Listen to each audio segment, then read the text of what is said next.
적인 도전이 되시기를 바랍니다. 자, 오늘도 역시 날씨가 매우 더웠습니다. 제가 여러분도 보셨겠지만 보도에 의하면 28일 동안 연속적으로 거의 한 달 동안 더위가 이렇게 높은 온도로의 더위가 계속되고 있답니다. 이런 적이 거의 없었다는데 정말 덥습니다. 서울에 제가 아는 사람 물어보니까 서울은 더 덥대요. 강진은 그나마도 나무가 있고 들판이 있고 물이 있어서 덜 더운데도 더워요. 그런 더운 날씨에도 불구하고 수요 예배 나오신 여러분을 환영하고 사랑하고 축복합니다. 옆 사람과 인사하십시다. 오늘도 만나서 반갑습니다. 잘 오셨습니다. 은혜 많이 받으세요. 비대면 영상으로 예배하시는 분들 계시면 그 가운데도 주님의 은혜가 말씀으로 임하시기를 바랍니다. 그동안 제가 1년 넘게 주일 저녁 예배, 수요 예배 마태복음을 계속해서 정확하게 말하면 사실은 긴 시간 동안 전체를 2번에 걸쳐서 한 겁니다. 마태복음. 복음서를 이렇게 마태, 마가, 누가, 요한 이렇게 다 4복음서가 있지만 특히 마태복음서는 제가 2번 설교했어요. 똑같이. 요한복음 설교 한번 하고요. 복음서는 가장 신앙의 핵심입니다. 그런데 이제 오늘 마태복음 28장 마지막 부분이고요. 마지막 시간인데 마태복음 설교 다 했다고 그래서 마태복음은 절대 설교 또 안 한다 그런 말은 아니고요. 복음서는 우리가 내용면에서는 다 아주 마음에 새겨야 할 그런 복음의 핵심 부분입니다. 오늘 마태복음 28장 마지막 부분, 이 교회의 존재 목적이라고 하는 제목으로 설교를 합니다. 이 마태복음의 마지막 부분을 장식하면서 사도 마태는 예수님은 이 지상의 모든 교회들에게 아주 분명하고 명쾌한 사명을 주셨습니다. 예수님의 사명을 마태가 마지막 부분에서 결론으로 아주 교회의 사명을 명쾌하게 밝혀주신 거죠. 그게 오늘 본문의 말씀. 다는 아닙니다만은 많은 신앙인들이 교회를 다니면서도 교회가 왜 존재하는지, 교회의 사명이 뭔지 잘 모릅니다.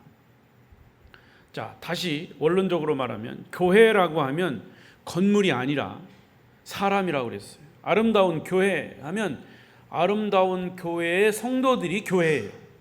할렐루야. 그러니까 교회의 사명 하면은 우리 아름다운 교회 성도들의 사명인 것이죠. 동의하십니까? 예. 그래서 내가 왜 교회를 다니는지, 내가 교회인데 내가 왜 교회를 다니는지 이유와 목적을 분명하게 이야기해야 됩니다. 그걸 예수님이 분명하게 말씀해 주셨어요. 어떤 분들은 역시 다는 아니지만 교회를 사람 만나는 친교의 장소로 생각합니다. 교회 가면 그 사람을 그날 만날 수 있으니까. 또 어떤 분들은 종교는 하나 가지고 있는 것이 좋다고, 나는 유교나 불교보다도 기독교가 좋다고, 그래서 신앙생활 교회에 나오는 사람들이 있어요. 소위 이 취미생활 정도로 교회를 출석하는 분들. 목사님, 그런 사람이 있겠습니까? 그런 사람 많아요. 하지만 우리 그리스도인들은 최소한 교회가 왜 존재하는지, 왜 우리가 교회를 다니는지를 분명히 알고 신앙생활을 해야 합니다. 교회를 오래 다닌 분들조차도 교회가 왜 존재해야 하는지, 교회의 존재 목적이 뭔지에 대해서 분명하게 이해하는 분들이 그렇게 많지 않다. 아름다운 교회 성도들은 아름다운 교회, 내가 아름다운 교회 교인으로서 여기 있는데 내가 왜 교회를 다니는지, 우리 아름다운 교회가 왜 존재하는지의 목적을 확실히 알고 다니시기를 바랍니다. 확실히 알고 믿으시기를 바랍니다. 잘 알고 있다고 저는 믿습니다. 오늘 이 시간을 통해서 혹시 다 아는 얘기일지라도 다시 한번 더 확실하고 더 분명하게 교회의 존재의 목적을 알고 그 사명을 다하시기 바랍니다. 교회의 존재 목적이 무엇이냐에 대한 분명한 답을 내가 가지고 있어야, 교회 다니는 사람들이 가지고 있어야 어린이들부터 어른에 이르기까지 서로 갈등 없이 한 목소리를 내면서 주님이 원하시는 교회로 발전할 수가 있는 겁니다. 그러니까 교회에서는 절대적으로 딴소리가 나서는 안 돼요. 교회에서는 서로 의견을 나누고 갈등이 있어도, 서로 분열의 요소가 있어도 분열하면 안 돼요. 왜? 교회는 예수님의 몸이기 때문에, 그리고 예수님은 머리고 우리는 지체이기 때문에 하나라는 거죠. 그 하나 되는 것의 가장 핵심은 뭐냐? 교회의 존재 목적을 똑같이 알고 이해했을 때 서로 다른 의견이 있어도 그 교회의 존재 목적으로 딱 하나가 되는 거예요. 그 교회의 존재 목적으로 딱 이해가 되는 거예요. 자, 그러면 이 땅에 많은 교회, 특히 아름다운 교회도 여기에 포함됩니다. 교회가 존재하는 목적, 혹시 여러분 다른 교인이나 다른 믿지 않는 사람들이 너 왜 교회 다니냐 이렇게 물어보거나 교회가 도대체 왜 존재해야 되느냐, 요즘은요 정치적으로도요 교회 존재 목적을 아예 그냥 없애려고 그래요. 교회가 있어야 될 이유가 없다는 거, 그렇게 얘기하는 사람들이 있어요. 그거는 공산주의자들이 얘기하는 거예요. 소위 좌파들이 그런 얘기를 합니다. 교회가 왜 존재? 특히 코로나가 아주 심할 때, 예배를 금지하고 이럴 때 교회가 굳이 있어야 될 이유가 뭐 있냐, 이렇게 얘기합니다. 여러분, 그렇게 교회 존재 목적을 알지 못하는 사람들에게 교회를 다닌 사람들은 분명하게 얘기해야 돼요. 자, 오늘 성경의 근거에서 교회 존재 목적 첫 번째, 예수님의 제자를 삼는 곳이 교회다. 시작. 예수님의 제자를 삼는 것, 교회의 존재 목적입니다. 교회의 존재 목적을 복잡하게 생각할 거 없어요. 교회에 오면 성경을 통해서 예수님에 대한 얘기하는 거예요. 복음 얘기하는 거예요. 예수님이 교회의 존재 목적에 대해서 뭐라고 말씀하셨는지를 보면 답이 나오는 거죠. 교회는 예수님이 만드신 공동체이기 때문에 만드신 분에게서 답을 찾으면 돼요. 그러면 뭐라고 말씀하셨어요? 자, 읽어보십시다. 19절 20절 시작. 그러므로 너희는 가서 모든 민족을 제자로 삼아 아버지와 아들과 성령의 이름으로 세례를 베풀고 내가 너희에게 분부한 모든 것을 가르쳐 지키게 하라. 볼지어다 내가 세상 끝날까지 너희와 항상 함께 있으리라 하시니라. 할렐루야. 우리가 뭐 숱하게 수백 번 수천 번 들은 얘기예요. 근데 이 예수님이 교회의 존재 목적을 여기서 이렇게 말씀하셨어요. 자, 이 19절 20절 말씀 속에 동사가 나옵니다. 동사 4개의 동사가 나와요. 그러므로 너희는 가서, 가라라고 하는 동사예요. 가라. 자라가 아니라 가라예요. 잘 들으세요.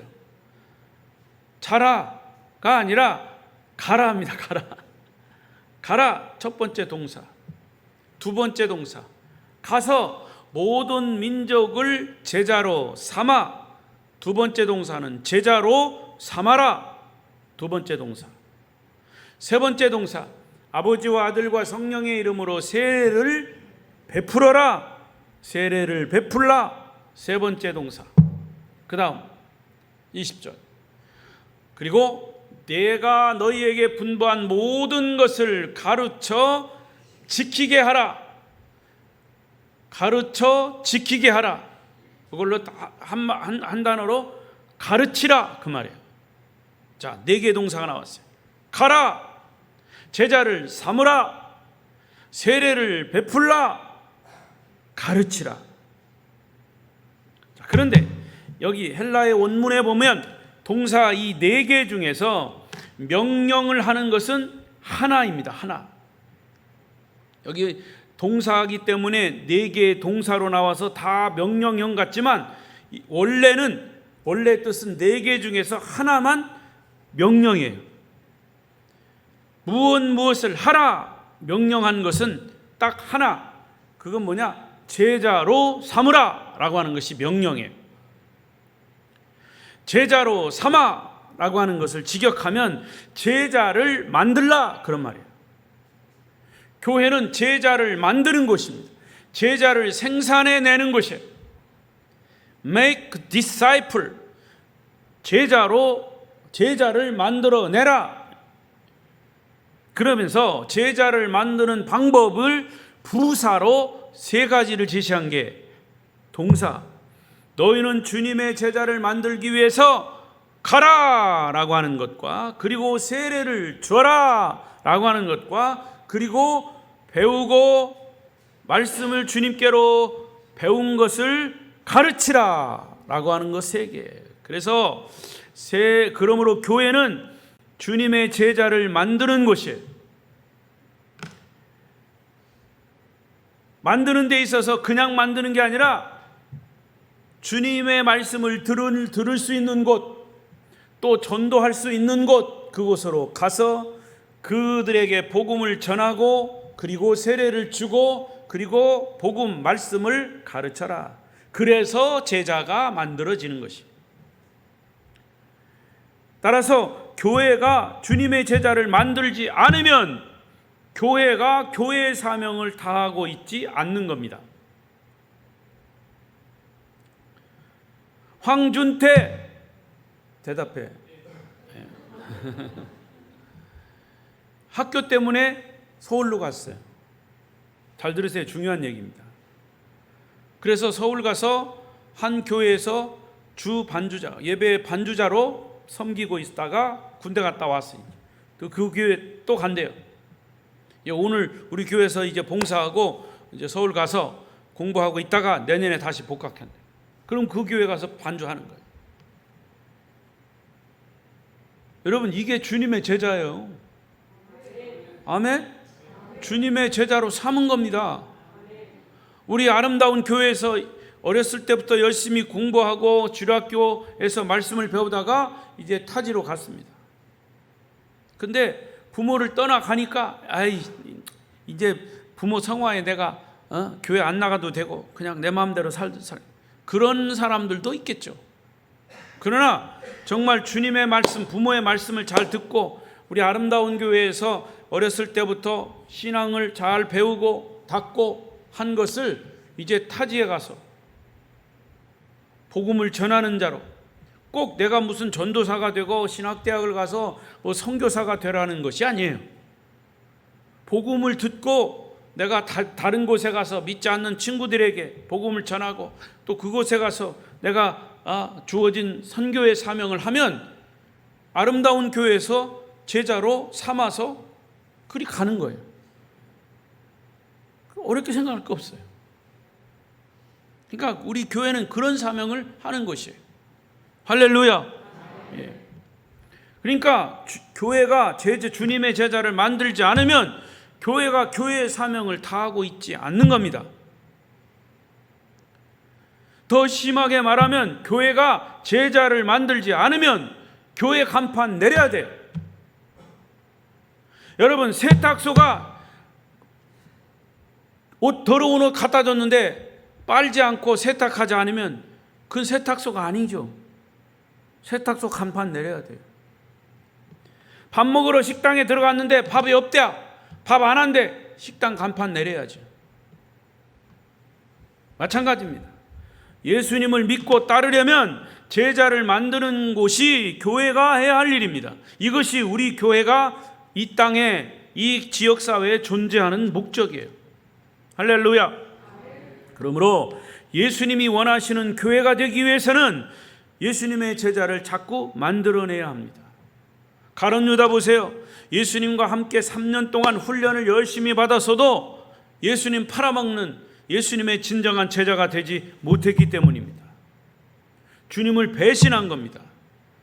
이 사실을 잘 알지 못하는 사람들은 예수님이 제자를 잘못 키웠네, 요딴 소리 하죠. 몰라서 그러죠. 예수님이 제자를 잘못 키워서 가룟 유다가 예수님을 팔았습니까? 그거는 이단들이 나는 소리예요.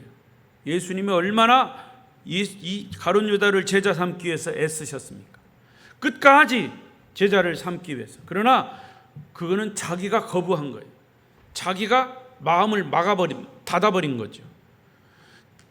교회에서 제자를 삼으려고 해도 자기가 마음을 닫아버리면 안 되는 거예요. 소용없는 거예요. 따라서 우리는 주님의 진정한 제자가 돼야 할 줄로 믿습니다. 그리고 우리 교회에서 제자를 만들어 가야 합니다. 그러면 제자의 특징이 뭐라고요? 제자는 말씀을 배우는 사람이에요. 그래서 헬라어의 제자, 이 배우는 사람이라는 뜻이에요, 원래. 그러므로 제자는 말씀을 배우고 배운 다음에 배운 것을 가르치고 전수한다는 거죠. 가르친다는 것은 예수님이 3년 동안 제자들에게 말씀을 가르치셨어요. 삶을 가르치셨어요. 교훈을 가르치셨어요. 그래서 제자로 삼은 겁니다. 예수님과 같은 삶을 사는 사람을 키워내고 이런 삶을 전수할 사람을 만들어내기를 원하셨던 거죠. 이처럼 예수님을 닮도록 가르치고 배우는 것이 교회예요. 시간이 흐르면 흐를수록 예수님을 닮은 사람들이 점점 많아지고 예수를 몰랐던 사람이 아름다운 교회를 통해서 예수를 알게 되고 예수님처럼 사는 사람들이 점점 많아지는 교회가 주님께서 교회를 만드신 목적에 합당한 교회일 것입니다. 아름다운 교회가 설립된 지 21년입니다. 우리 아름다운 교회는 교회 존재 목적에 부합하고 있는지요? 이 말은 다른 사람 얘기하는 게 아니라 여러분 한 사람 한 사람에게 질문하는 겁니다. 나는 아름다운 교회의 성도로서, 교회로서 나는 교회에 내가 존재하는 이곳에 존재하는 목적에 부합하고 있는가? 합당한 사명을 감당하고 있는가? 여러분 다시 되묻고 여러분 신앙을, 사명을 진단하시기 바랍니다. 두 번째는 주님은 제자를 만들어내기 위한 구체적인 방법을 알려주셨습니다. 방법. 자, 19절을 보세요. 좀 더 구체적으로 읽어요. 시작. 그러므로 너희는 가서, 시작. 거기까지 가서, 아까 얘기했죠. 제자를 만들기 위해서는 가야 합니다. 어디로 갑니까? 어디로 가라는 거예요? 복음을 모르는 사람에게 가라는 거죠. 하나님을 모르는 사람에게 가라는 거예요. 더더욱 하나님을 싫어하는 사람에게 가라는 거예요. 하나님을 반대하는 사람에게 찾아가라는 말에 엄밀한 의미에서는 가라는 얘기는, 목사님 나는 거긴 죽어도 못 가요. 가면요 욕 직사하게 먹어요. 아주 쌍욕을 합니다. 예수 믿는 것들을 이런저런. 그래도 가야 합니다. 제가 말씀드렸죠. 무당한테 전도하는 목사, 이 사람은 무당들한테만 가. 무당 집에만 전도하러 가. 문 싹 열고 예수 믿으세요. 무당이 놀래가지고 이 무당한테 와서, 점쟁이한테 와서 복음을 전하는 사람 어디 있어? 그지? 거의 없죠. 근데 문 싹 열고 예수 믿으세요. 막 소리 지르면서 소금 뿌리고 재수 없다고 가라고 막 문 탁 닫고, 그래도 예수 믿으세요. 문 닫고. 그럼 또 막 욕하고 막 소금 뿌리고 그 다음날 또 가. 예수 믿으세요. 막 소리 지르더니 또 왔다고. 가라고 막 욕을 하면서 가라고. 문 닫으면서 그래도 예수 믿으세요. 그 다음날 또 가요. 쌍욕을 먹어도 막 하는 거예요. 그래서 그 양반은 무당집만 전도한 사람으로 유명한 사람. 그래도 가는 거예요. 욕을 먹어도 가는 거예요.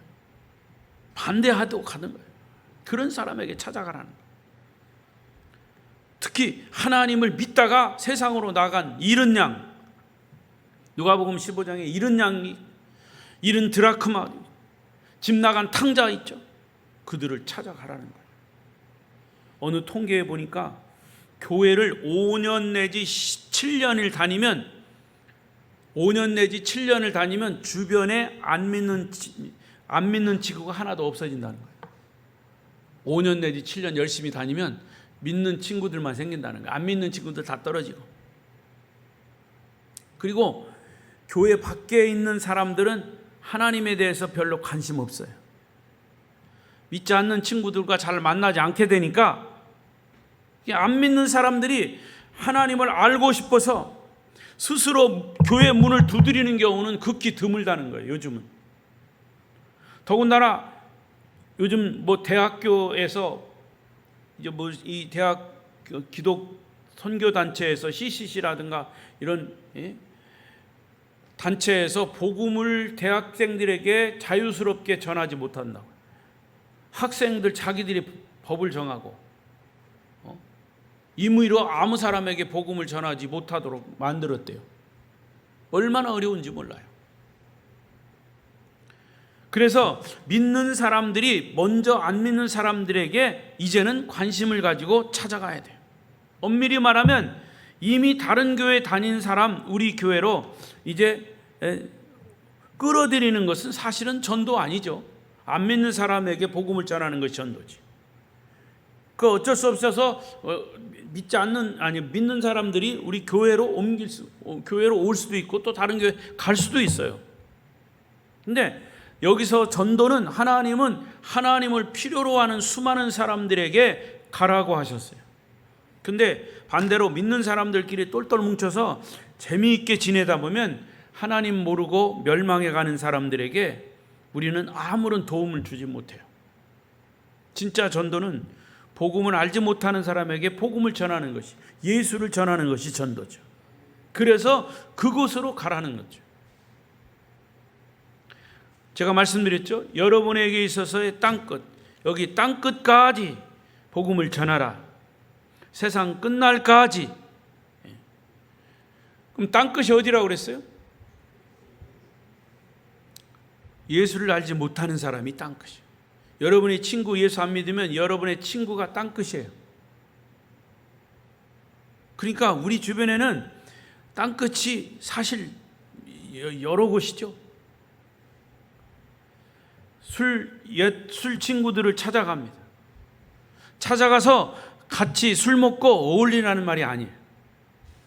주님을 믿지 않던 때 하던 것이 잘못되었다는 것을 아는 우리로서는 그들에게 가서 그것이 잘못되었음을 알려주고 복음을 전해야 합니다.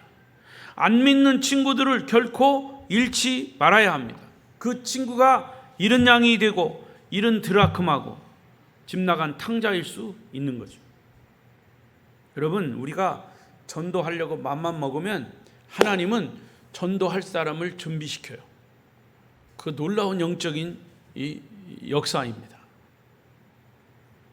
아멘도 하나도 안 하네. 이제 신문 광고, 교회 광고 전단지 혹은 길거리에서 뿌리는 교회 전도지를 보고 찾아오기를 기다리는 그런 시대는 지났어요. 길거리 가다가 전도지 나눠보세요. 그럼 받지도 않을 뿐더러 보는 데서 막 찢어버리든가 아니면 아주 막 화내요. 물론 그렇게 또 할 필요가 있으면 해야죠.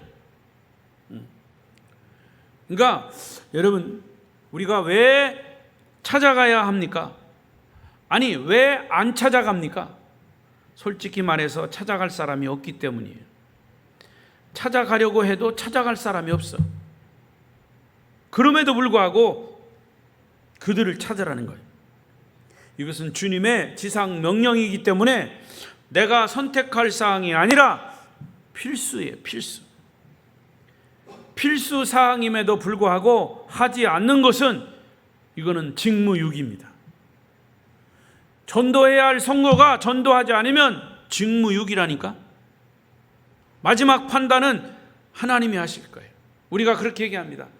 내가 생각해봐요. 뭐 친구들을 쭉 생각해봐요. 우리 아니면 친척들을 생각해봐요. 그 양반은 복음을 전해도 도저히 안 믿을 사람이에요. 여러분, 그런 판단 함부로 하면 안 돼요. 여러분이 하나님입니까? 제가 그랬어요. 우리 이제 돌아가셨는데 우리 작은 어머니 바로 밑에 우리 아버님 바로 밑에 작은 아버지가 이제 작은 아버지 작은 부인 작은 어머니가 절대로 교회를 안 다닐 사람이에요. 아무리 생각해도 그분은 교회라. 우리가 그래서 우리 예수 믿는 우리 누나들도 형님들도 그랬어요. 저 작은 엄마는 도저히 교회 나갈 사람이 아니야. 근데 그건 잘못된 판단이야. 우리 판단, 내 판단. 내가 회개했어 그랬어요. 그런데 그 작은 어머니가 교회를 다니기 시작했어요. 서울의 소망교회.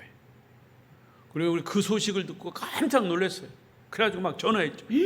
작은 엄마가 교회 다니신다고요? 작은 엄마가 교회 다니신다고 막 전화해가지고 그러면서 회개했죠. 작은 엄마는 절대로 교회 안 나갈 사람으로 생각했다고.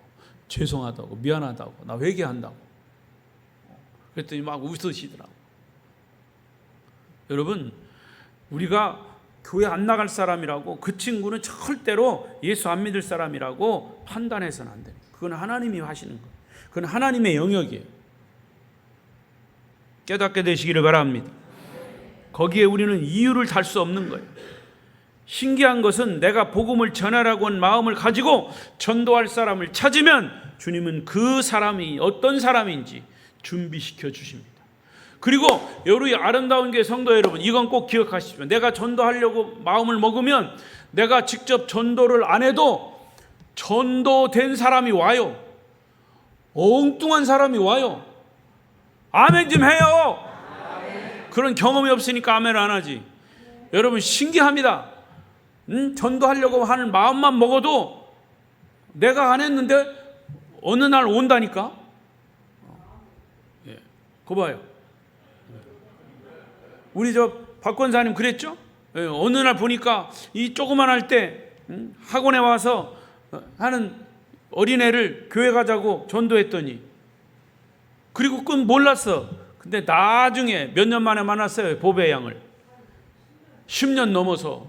그 보배가 어렸을 때 권사님이 전도했던, 어린이 전도했던 보배가 돌아 10년을 지나서 우리 교회에 등록했다는 거 아닙니까? 이게 놀라운 일 아니에요? 신기한 일입니다. 그래서 미리 나는 전도할 사람이 없어, 나는 포기해버리면 안 돼요.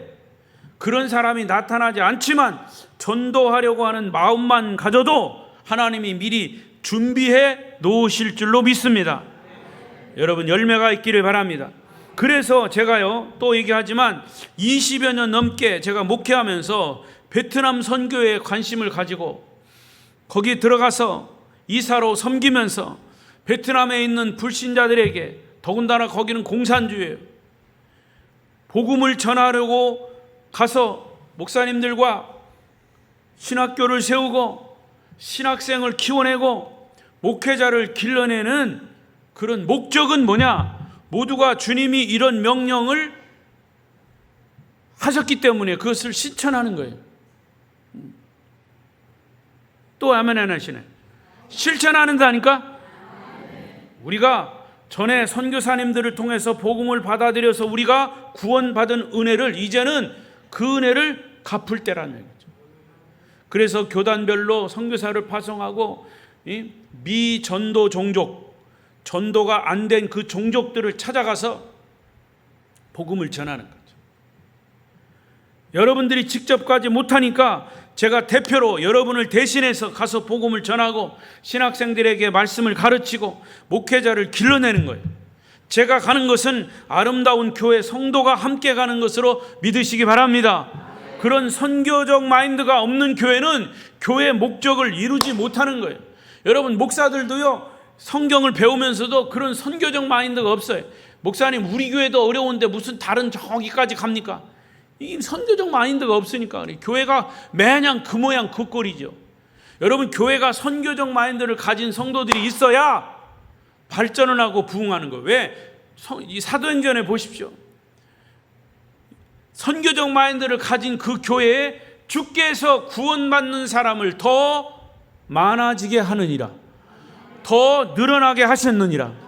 선교적 마인드를 가져야 된단 말이죠. 왜? 그건 주님의 명령이기 때문에. 만약에 여러분 그런 선교적 마인드에 반대하는 사람은 교회에 있을 이유가 없어요. 설사 그게 마음에 안 들다 할지라도 입 꾹 다물고 있어요. 반대하지 말고. 왜? 그건 교회에 주신 하나님의 명령이고 교회의 목적이에요. 존재 목적이에요. 교회의 존재 목적을 반대하는 거예요. 아름다운 교회가 21년 동안 여기 이곳에 있으면서 성장하고 부흥한 것은 틀림없습니다. 그건 왜 그러냐? 여러분들 마음 바탕에 선교적 마인드가 있기 때문이에요. 선교비를 내고 기도를, 선교사들을 위해서 기도하고 주변에 이 어려운 교육자들을 위해서 후원하고 하는 선교적 마인드가 있기 때문에 교회가 발전하는 거예요. 할렐루야. 아름다운 교회 모든 성도들은 주님이 주신 선교의 사명을 다하시기를 축복합니다. 두 번째, 19절에 아버지와 아들과 성령의 이름으로 세례를 베풀고 그랬어요. 이 말은 예수를 알지 못하는 사람에게 가서 예수를 소개하라는 거죠. 가라 그랬으면, 갔으면, 예수 모르는 사람에게 갔으면 예수를 소개하라는 거죠. 여러분, 인간이 어떤 문제를 가지고 있든지 그 문제에 대한 전체의 해답은 예수 그리스도입니다. 여러분의 삶의 문제 해답은 예수님이신 줄로 믿습니다. 영적인 문제, 정신적인 문제, 육체적인 문제 상관없이 우리의 삶의 모든 것의 해답은 예수 그리스도이십니다. 아무런 문제가 없어 보이는 사람도 죽음의 문제만은 가지고 있어요. 그건 가장 두려운 문제, 무서운 문제, 죽음의 문제. 그러므로 우리는 예수님을 모르는 사람들을 찾아가서 예수님을 소개해야 합니다. 예수님을 만나도록 도와야 합니다. 그래서 세례라고 하는 것은 예수님을 구주로 영접했다라고 하는 외적으로, 의식적으로 나타나는 증거입니다. 여러분, 요즘은 남녀가 사랑한다고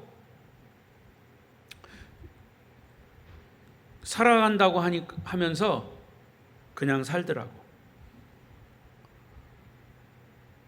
들여다보니까 결혼식도 안 했어. 더한 사람은 결혼 신고도 안 하고 그냥 살아.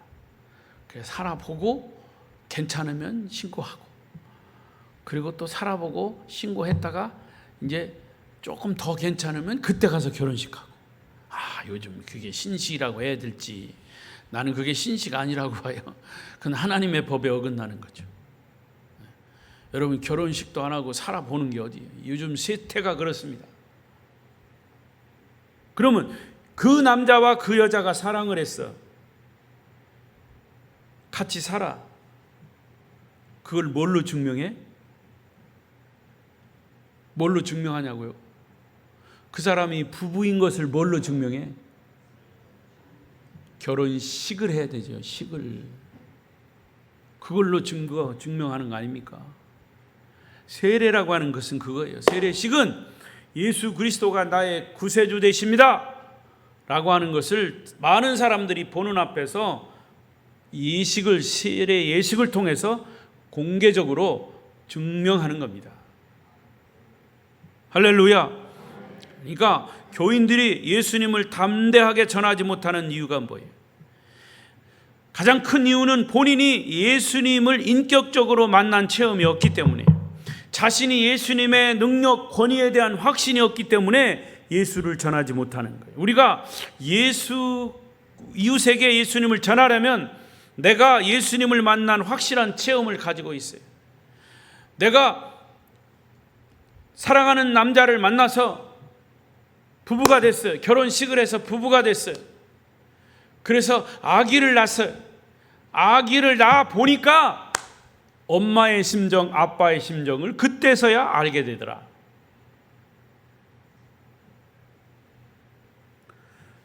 마찬가지입니다.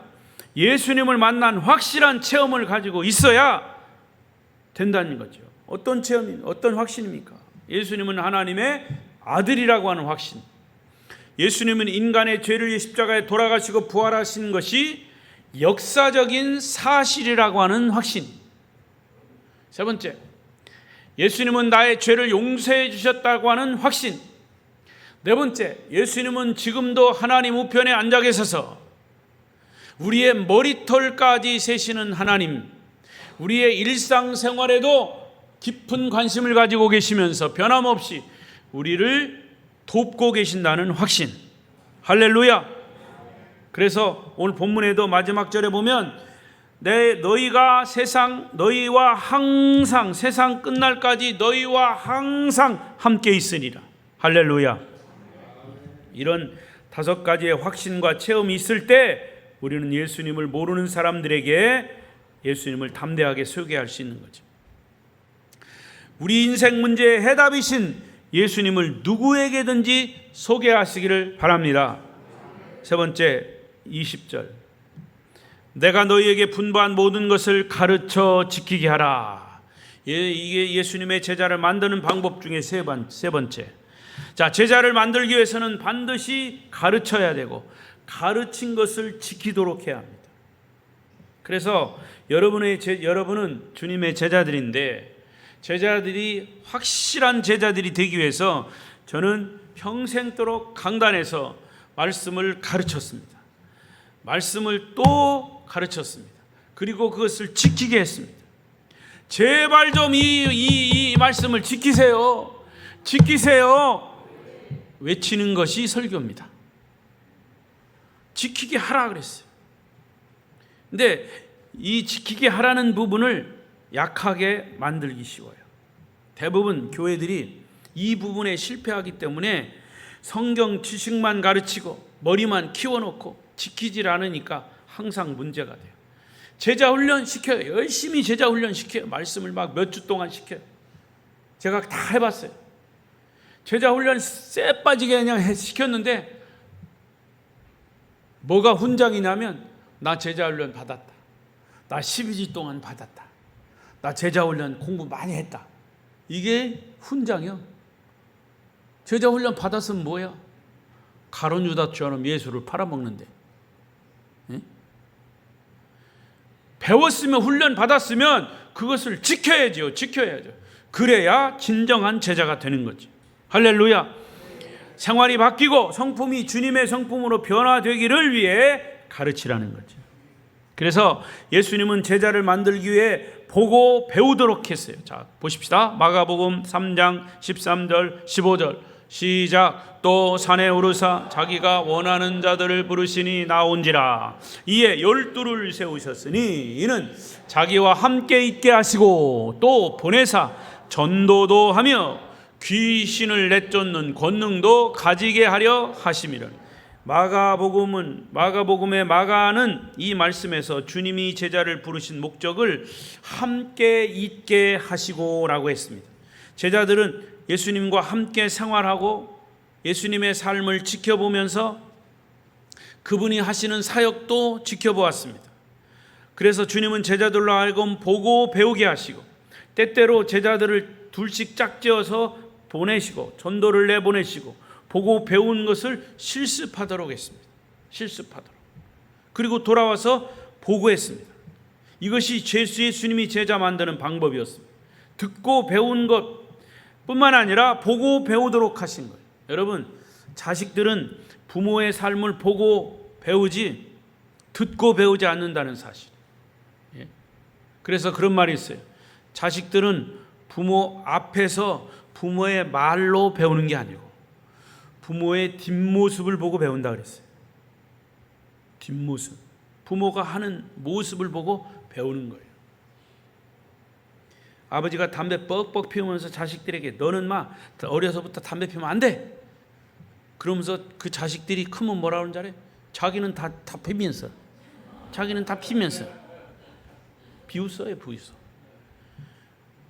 그러면서 크면 아버지가 하던 대로 그대로 합니다. 술 주정하는 사람이 또 그런 얘기는 야, 너는 아버지처럼 술 먹고 주정하면 안 돼. 이렇게 주정하면서 나중에 자기도 나는 절대로 아버지처럼 이렇게 술 주정하고 자식들 패는 거 안 하겠다. 그런데 어느 날 장가 가서 애 나와 보니까 자기가 그 짓을 하고 있더라는 거예요. 보고 배운 거죠. 안 한다고 했는데 보고 배운 거예요. 여러분, 제자는 듣고 배워서 만들어지는 것이 아니라 보고 배워서 만들어지는 거예요. 그러므로 제자를 만들어내기 위해서 예수님과 제자들처럼 삶을 나누어야 하고 아픔도 슬픔도 기쁨도 함께 삶을 통해 나누어야 돼요. 아비와 어미의 심정을 가지고 삶을 나누어야 제자가 만들어지는, 그게 교회 존재 목적인 겁니다. 말씀을 맺겠습니다. 여러분, 주님께서는 일찍이 아름다운 교회 이곳에 21년 전에 세우시고 대사명을 주셨어요. 그것은 주님의 제자를 만들라는 사명. 너희는 먼저 제자가 되고 다른 사람을 제자로 삼아라. 이 명령은 누구도 거역할 수 있는 예수님의 명령이, 그리고 교회의 본질인 것이죠. 교회의 본질과 존재 목적을 주님 오시는 날까지 지속적으로 이루어가는 아름다운 교회 성도들이 되시기를 바랍니다. 요한복음 15장 7절 8절 읽고 말씀을 맺고 기도하겠습니다. 큰 소리 읽어요. 시작.